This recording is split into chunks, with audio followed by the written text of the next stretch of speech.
The fourth defense against narcissism is gray rocking. Hi, I'm Dan Cassenti. I'm a cognitive psychologist and a novelist.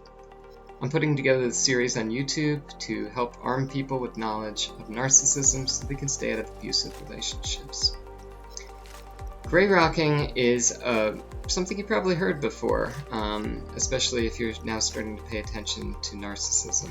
It's the most common advice you might get from somebody who's survived a narcissistic relationship. So, imagine a gray rock. Can you think of anything more boring? It's just a huge rock just sitting out there. The weather doesn't affect it.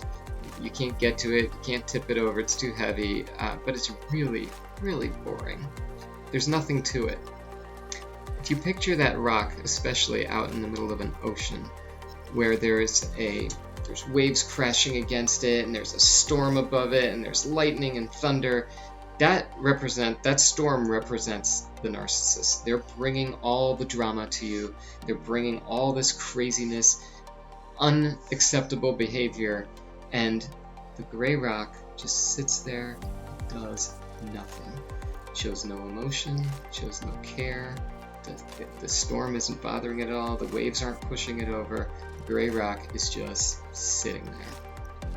That is what you want to be to the narcissist.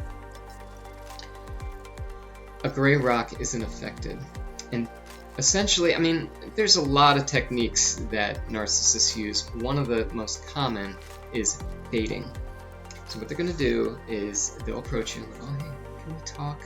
And then they start spewing nonsense at you, shaming you, blaming you, making you feel terrible, whatever it is they can do to upset you.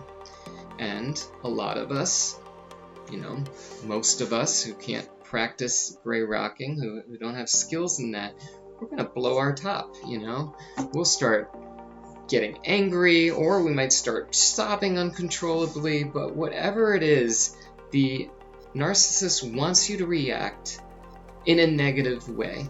If you start screaming at a narcissist, you might think they might back off or be scared or whatever, but that's exactly what they want you to do.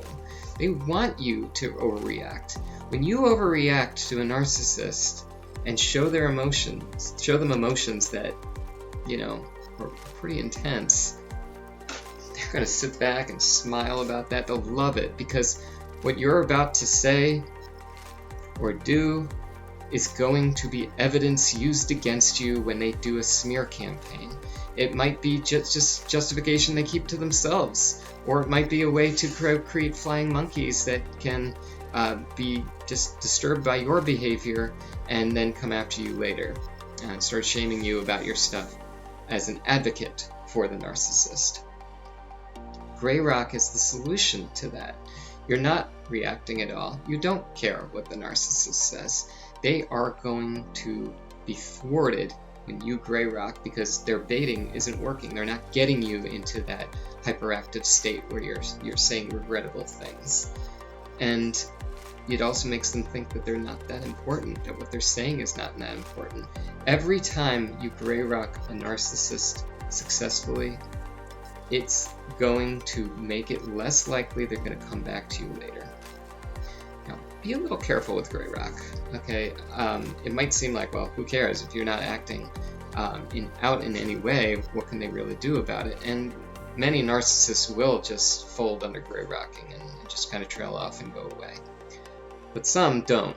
Some get very upset, because gray rocking is obvious, right? If you start acting to them robotically and answering them in one word, no, yeah, and looking forward, looking at your watch, those kinds of things enrage the narcissist. They might get very upset with you, and they might then turn to overreacting. There's an alternative to gray rocking. If you don't want to go all the way to gray rocking, or you think that might be dangerous for you, it's called beige rocking. That is giving them just a little bit of emotion. Don't go full robot on them, but instead allow the narcissist to see that you have something going on, but not these extreme reactions. So if a narcissist writes you a text that's upsetting, or this whole email that goes on and on about all your stuff, but then they end it with "have a great day," and they're being sarcastic. Go, "Thanks, you too." It's like, well, that's a cheerful thing to say. That's a nice thing to say. You've ignored everything they've said before that, but you're latching on to that last piece and being friendly about it. That's beige rock. That's giving them a little bit of emotion, but not these intense or negative emotions. You just find something to thank them for. That's beige rock. It's a little bit safer because the narcissist can't get that upset with you if you're ending it on a friendly, positive note. So might want to look that up a little bit.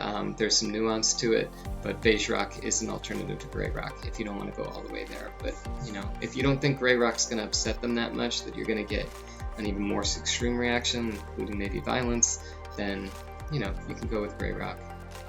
If you think you need that little bit extra emotion put in there and not take it all away, beige rock works too. Okay, well, thank you very much. I hope that this video helped you. If it did, please hit like, please subscribe, and we'll just get these videos out to more people. Okay, I'll see you next time.